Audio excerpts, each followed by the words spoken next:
very word secrecy is repugnant in a free and open society. You're in violation of secure communication procedures, Commodore. So we just went ahead and fixed the glitch. There is no America. There is no democracy. Our fifth objective, a new world order. There are no nations. There are no peoples. There are no Russians. There are no Arabs. There are no third worlds. There is no West. Right-wing conspiracy. What do you call it when the assassins accuse the assassin? A new world order. Thank you for plugging in to the Stones Unturned podcast. Well, just a second there, Professor. We fixed the glitch. I'm your host, Professor Thomas Henry Horan. He reads everything. Hello, Victoria. Hello, Lisbon. Hello, London. Hello, Derry. Hello, Pocatello. Hello, Cleveland. Hello, Sault Ste. Marie. Hello, all you lucky devils. You are plugged in live to the Stones Unturned podcast, and I am live, Professor Thomas Henry Horan. Hi, everybody. Hi, Creepy Crawl. Hi, Scott. Hi, Shane. Hi, Anthony. Hi, Adam. Hi, Libertad. Hi, Channel. Hi, Kevin. Hi, Melissa. Hi, Sea Pines. I'm in a good mood. This is the episode we've all been waiting on. I've really spent 5 years solid, plus a couple of years even before I started doing the podcast episodes. But since I started doing those Ketty episodes, that was 2018. That was the summer of 2018. And I'd started working on getting the podcast up and running before then. But by that time, I was, checking into this, all of a sudden,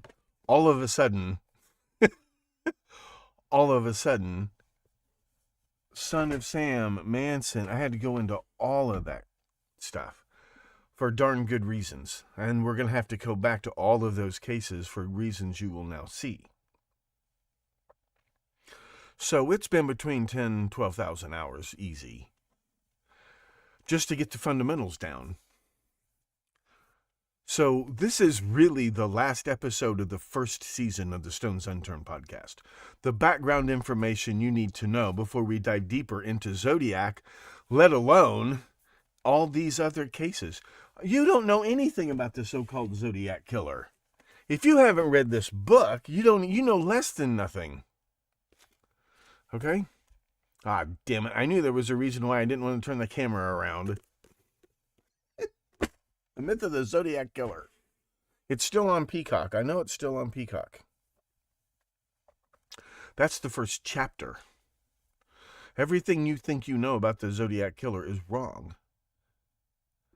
When you read the actual case files, look at the actual fingerprints, ballistics, all that real evidence, the actual witness statements, what they really said. That stuff tells a very different story from the story that we're all used to from the last 50 years. And really from the last 35 years. Great when Gray Smith's book came out, which is full of lies. So the first 1/3 of this book debunks Gray Smith's hoax.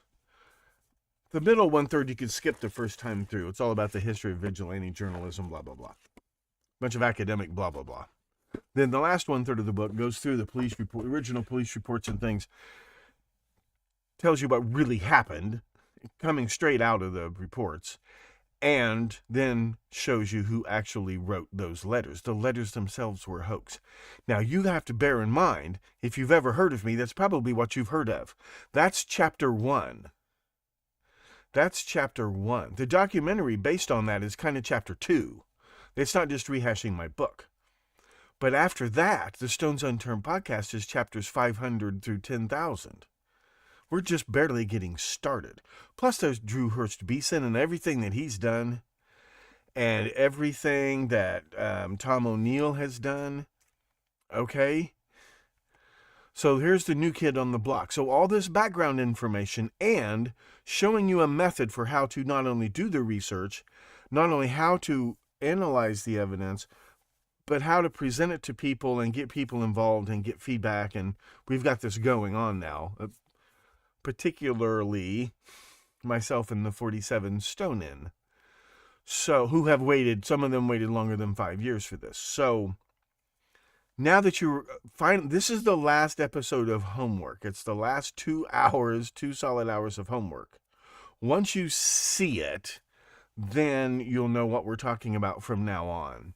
So very quickly, we'll get Willis Morgan. There'll be a follow-up episode a week from today.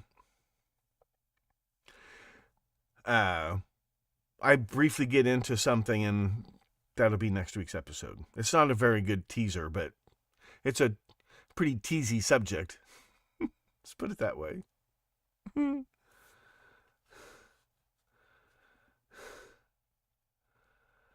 Well, hello back to Connecticut.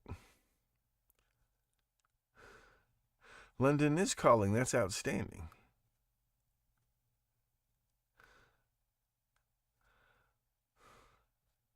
And Robert Graysmith. Robert Graysmith's book is a hoax.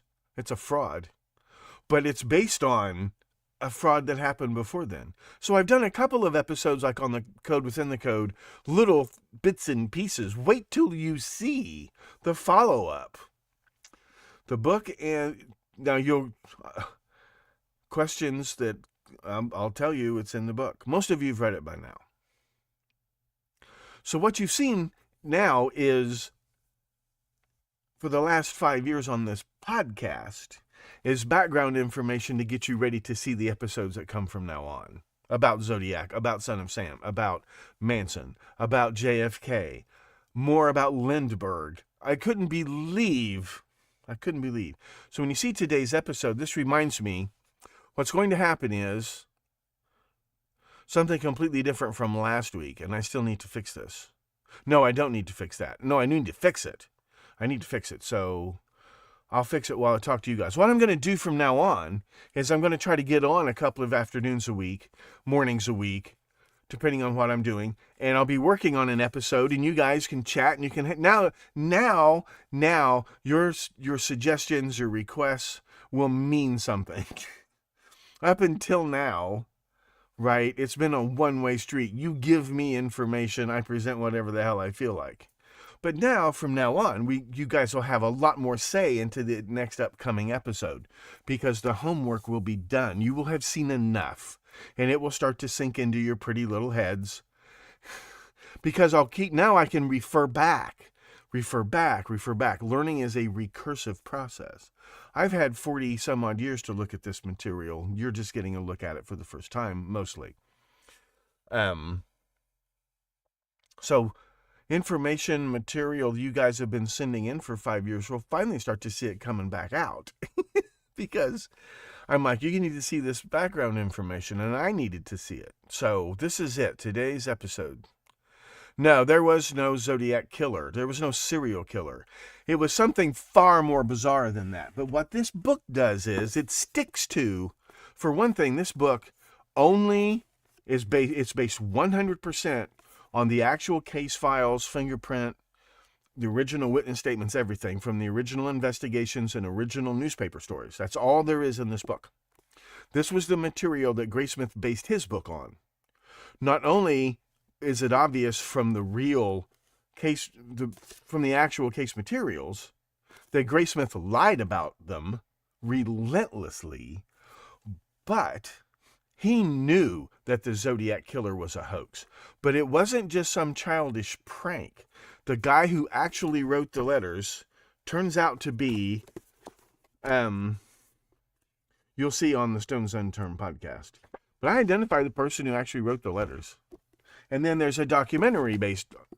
They basically this book is chapter 1, the documentary on Peacock right now, Myth of the Zodiac Killer, that's like chapter 2. And now this podcast will be, but you have to understand that basic material, the actual case files and what they actually say, and why Graysmith lied about the whole thing. And then it turns out that there's, okay, who wrote on the card, Lake Berryessa? The killer. But I'm not now, you need to read this book. See, you're bringing up questions about the myth of the Zodiac Killer. You can either read the actual case files for yourself. It's only 1,100 pages, or you can read my book. Okay? Those questions are answered in the book. It's not what you think. You are intimately familiar with the myth of the so-called Zodiac Killer. Almost none of it's true. And one thing that I will show you much more of, you've seen glimpses of, if you're a premium subscriber, click the links, get subscribed. You'll see this stuff for yourself. That Son of Sam and Zodiac have a lot of things in common, and one of the things they have in common is this. When you look at the victims, they're all very young. They're all junior college age. They're seniors in high school, junior college age. They're all very young. So you don't see any apparent links between the victims. These seem to be random killings. There seem to be linked somehow, but they seem to be random at the same time. Doesn't make any sense. Well, it turns out that the links are between the parents. And this is true in both Son of Sam and in Zodiac. Now, you don't even get that in this book. But you got to read this book. Otherwise, you're not going to understand anything that's coming at you. But you have to understand.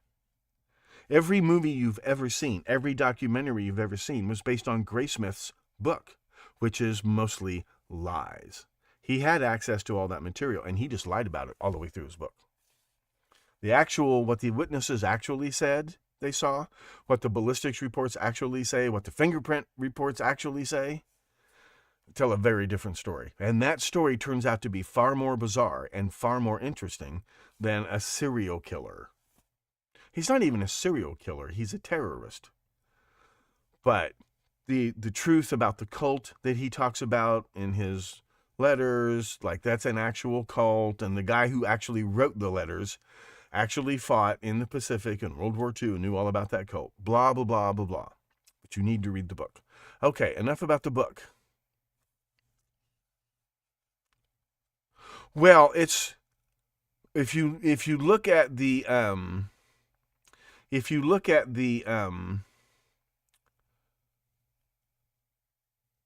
yeah, that's right. The killer.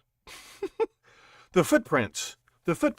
Like the footprint evidence is totally different from what you've ever been told about the murder at Lake Berryessa. The actual reports typed by Hal Snook, those footprints, they don't go where you usually see them going.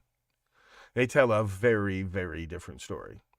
So that's true all the way up and down the documents. So once you understand that, then you're going to understand what you see in this podcast. I'll show you the mugshot of the Paul Stein shooter coming up in the next few months in this podcast, but you got to pay for the premium. Yeah, footprints. The footprints at Lake Berryessa tell a very different story from the story you've been told in every documentary and every movie about the Zodiac Killer. Those footprints tell a very different story in real life. See, Graysmith could have gotten in trouble for printing the truth because he'd be interfering in ongoing police investigations, so he couldn't tell the truth. But then you find out why he lied. Like he was in on the hoax from the beginning. Like he lies about his job at the Chronicle. Graysmith lies about almost everything. He spells the names of the victims correctly, gets the dates correct, but everything that you've seen lies. Yeah. So when you watch the documentary on Peacock, what they did was they didn't just turn this into a documentary. What they did was they take the next step, but they used the title. So they interviewed people who had never been interviewed. They interviewed Darlene's ex-husband, and by the way, they were never legally married. But Jim Phillips Crabtree is the best suspect in her murder when you look at the real case files. And in a lot of other murders that aren't included in the official Zodiac murders. Yeah. It's the truth is far, and it's based on absolutely nothing but actual police files, FBI files, crime scene photographs, nothing else. I never use, My uncle told me a story about the Zodiac. I don't even read that crap. It's worthless. I only use actual evidence. And the actual evidence always tells a very different story. And then the thing we have learned since I started this podcast, I started the podcast to debunk stories like, oh, Manson was a CIA operation. I'm like, well, I'll debunk some of that stuff like I did Zodiac, and that'll establish some journalistic credibility. And what happened was, it turns out that not only was the CIA involved in the Manson family, Charles Manson's not even the most important member of the Manson family. Read a book called Chaos by Tom O'Neill. Read my book and read Chaos by Tom O'Neill. And then, when you watch Drew Hurst Beeson's videos on Zodiac, and Paul Avery and Don Chaney, he's right about all that stuff. But they're suspect, like they were involved for sure, right? So, and he's in the Peacock documentary, Myth of the Zodiac Killer. Watch it. They did a really, really good job. But it's like chapter 2.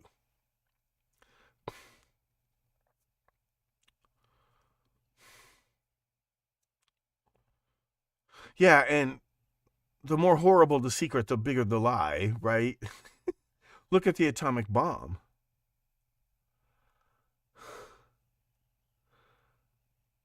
Developed entirely in secret by mostly foreigners. There are not that many Americans working on the atomic bomb. The people who built it didn't know what they were doing. One of the ladies who worked at, not Hanford, she worked at Oak Ridge, and she would sit in front of this machine, had dials and knobs, and she would watch. And if she'd keep these dials, and that's all she did all day long. She just knew what she was like a human computer chip. She didn't know what she was doing until they opened the museum, and she went back. She was retired. She worked there 20 some odd years. She went back there and she's watching a documentary, and there was newsreel footage of her, and they were explaining what she was doing. And she had no idea what she was doing exactly. She was just monitoring gauges and turning knobs to keep gauges in certain ranges. For 20 some odd years, that's all she did. And that's all she knew about it. I haven't read anything of The River by Edward Hooper. The River by Edward Hooper?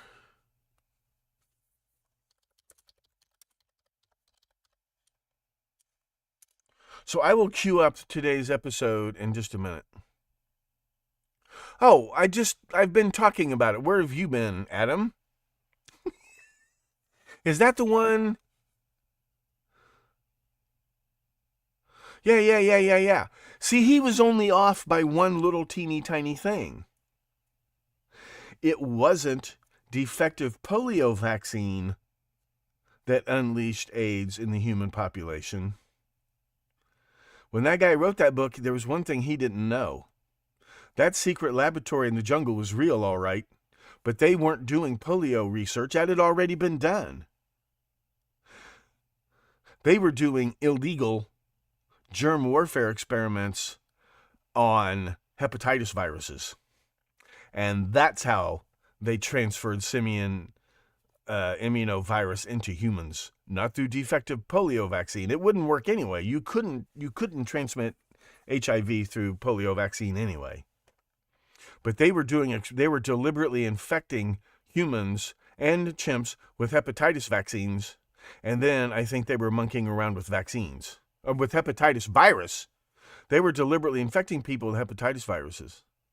And they were getting them from chimpanzees. And that was how they injected enough humans around different parts of the country that you get.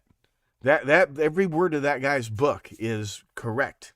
But he accused them of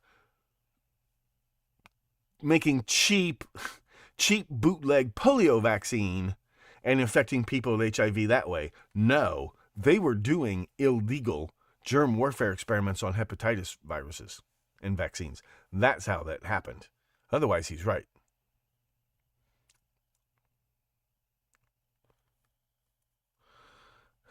Oh, thanks, Ross. They don't call me the professor for nothing.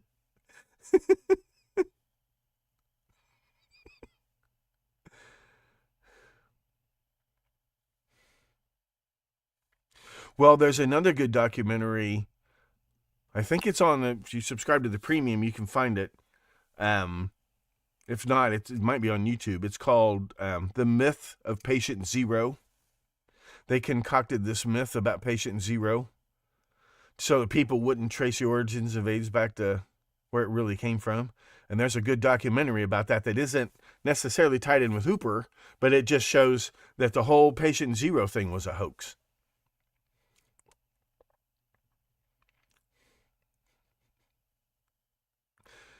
In the words of Abraham Lincoln, what a joy to be comprehended. Well, let me get today's episode queued up so you guys can watch it, and I'll watch it with you. So it's going to come from a different player window. I think I'm going to do this from now on. I've actually got it uploaded, and we're just going to we're all going to go 3, 2, 1, and we're all going to start watching it, okay? And I will keep this going for a few minutes like I did last week. But I think this might be the simplest thing to do. So what I need to do, here we go. Go to Pages. And then it will appear in its normal spot tonight at 9 o'clock and in a new post page. So this will be right above the live chat on the premium site. A new window is going to pop in, and I'll tell you when to refresh.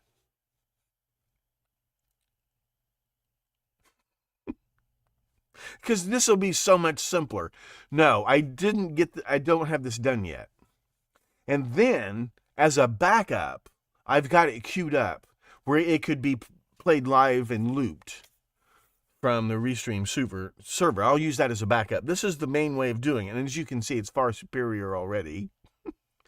But this way, if you come in late, and I can hang out here in the YouTube lobby as an usher, greeting people who are coming in late. But I'm going to get this started. It's 2 hours long. I want to get you guys a chance to watch it before the Super Bowl starts.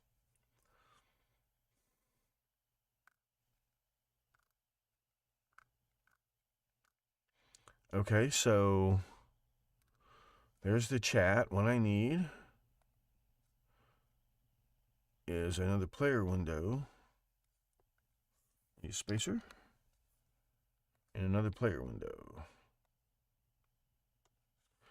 And I need to get that from here.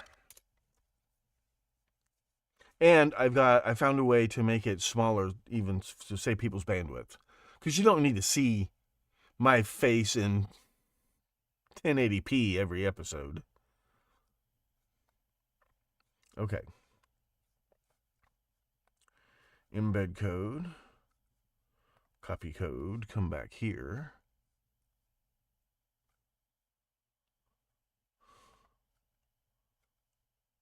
HTML. Embed a video player. And then this way you can fast forward and you've got DVR control. It's the search inside the video version, but I'll just release it here in a minute. I'll count 3, 2, 1, go, and you'll refresh your screens, and you should be able to see it. Make sure it's the right episode. It is. Update this.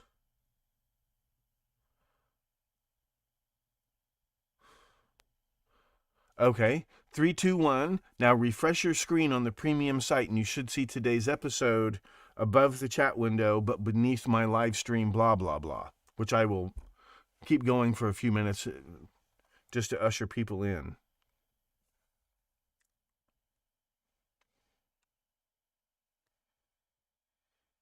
And I'm trying to make the whole thing more interactive. When I'm putting episodes together, I'll try to stream while I'm doing it so we can talk about you can help me. You can make yourselves useful for a change.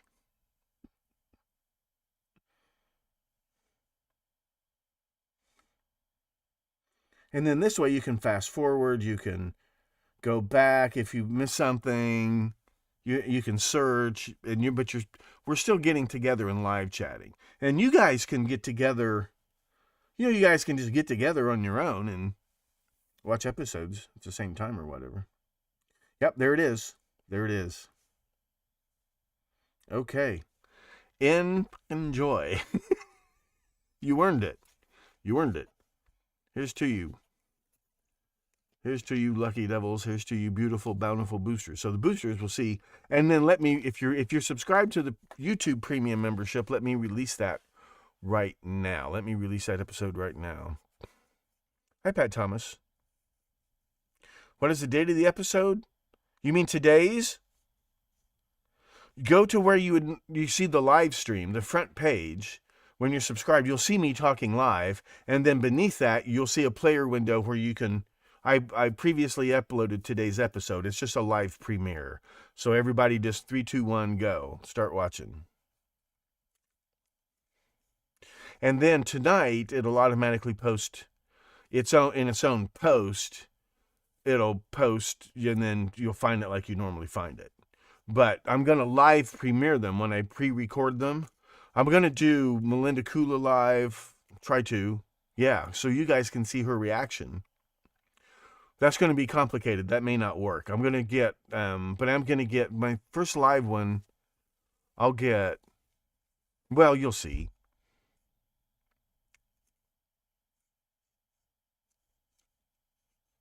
Yeah, so I'm just going to hang out here on YouTube for a few minutes just to usher people in.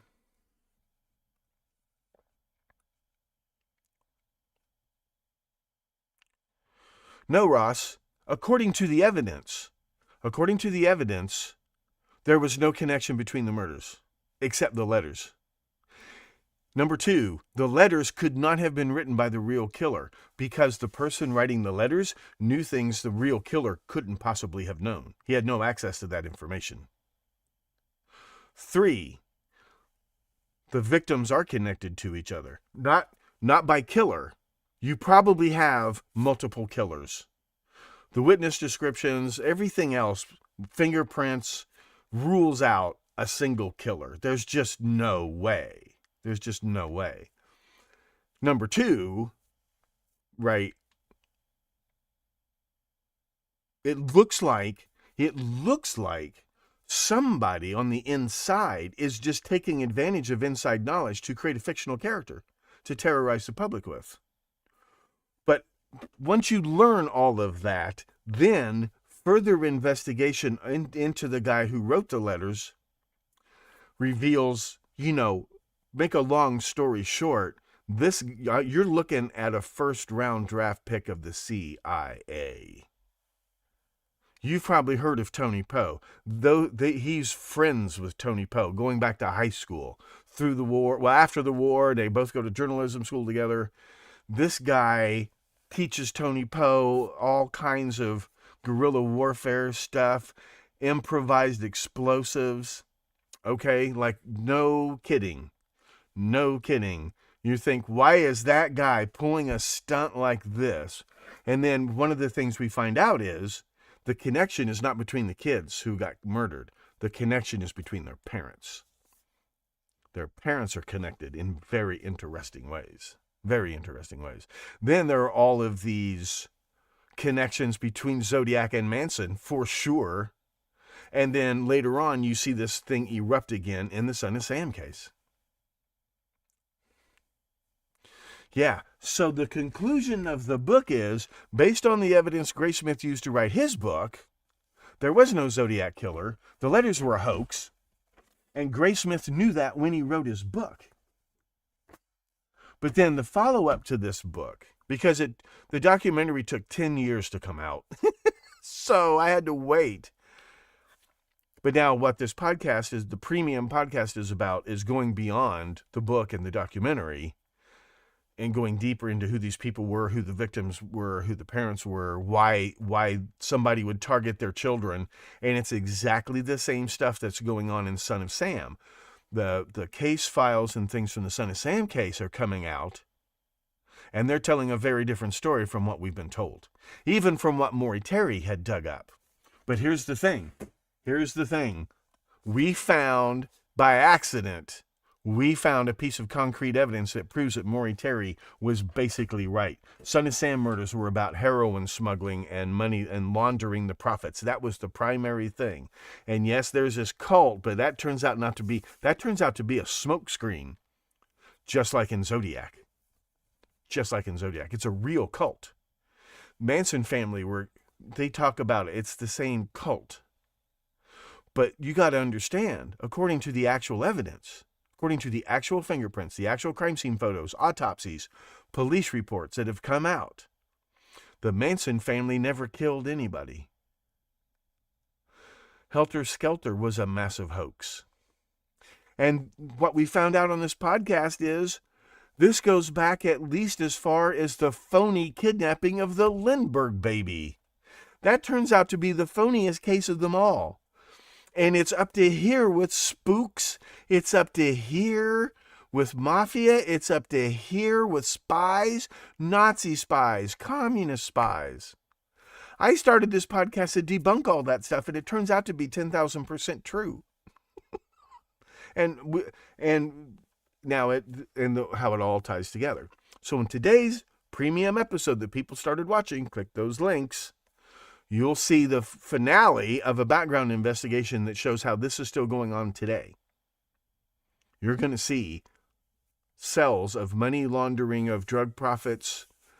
They're literally drug profits and other tax evasion and all this other stuff, and how these cells are operated and how they're connected to spooks who control them through pizza people. They use them to control these cells of financial shenanigans that are going on. You'll see the culmination of that, and then the previous episodes. Well, it wasn't just connected to Arliss Perry. See, you don't know anything about Arliss Perry. There's far more to that case than you've ever heard so far. But this was the thing. This is an actual physical book that proves Maury Terry was right in ways even he didn't know. But the cult is kind of a front. The cult is a smokescreen. Satanic panic, Red Scare. This is standard operating procedure, which has been used over and over.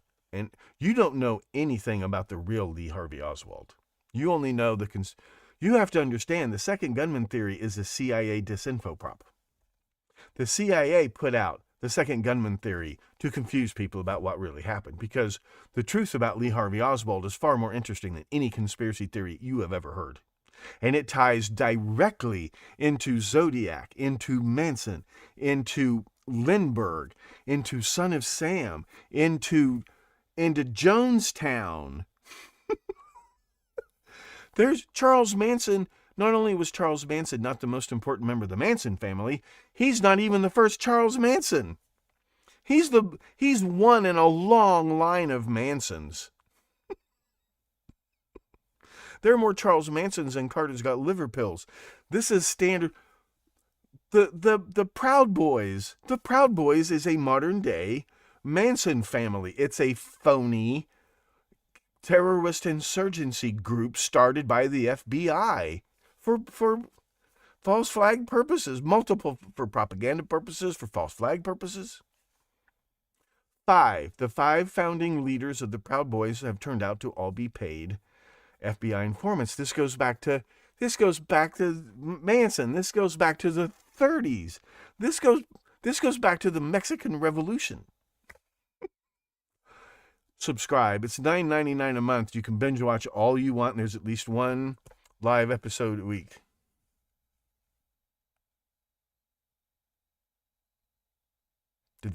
What happened? Did that end?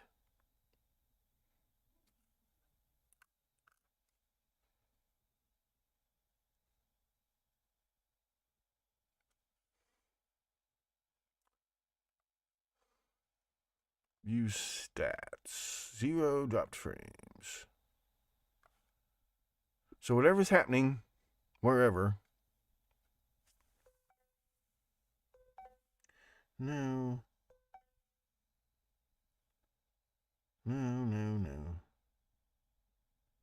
Okay. Charlie subscribe. Now it's complicated. I don't libel people. I don't dox people. I don't do anything. But YouTube is super ticklish, and Facebook has its own police. So I have my own private website. You need to subscribe. Now, like today's premium episode that's live premiering so people get together and chat, but those episodes, you can search inside the video. You can search for words, search for people, like Charles Manson. It will skip through the video and find Charles Manson. Skip for objects like gun. Okay? There's all kinds of content I could never, ever, ever put on. I've tried putting it on YouTube with hilarious consequences. So you need to get subscribed. Plum Island Research, thanks, Seacow.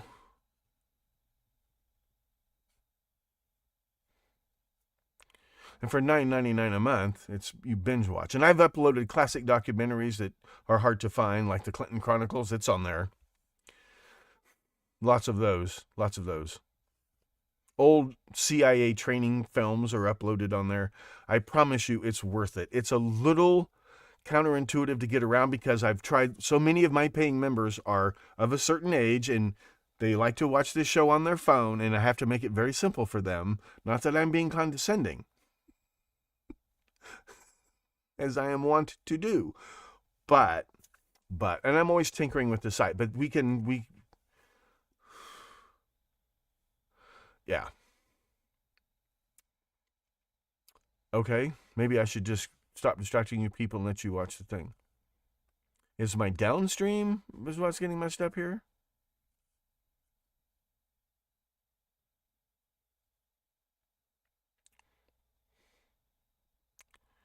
Yeah, Ross, I promise, man. $9.99. Check it out for 1 month.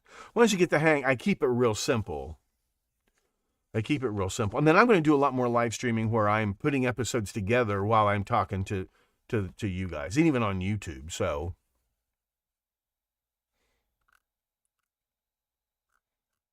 okay, maybe I'll just get off here and let you guys watch the episode. It's really good. Enjoy the Super Bowl, and I'll see you in a couple of days.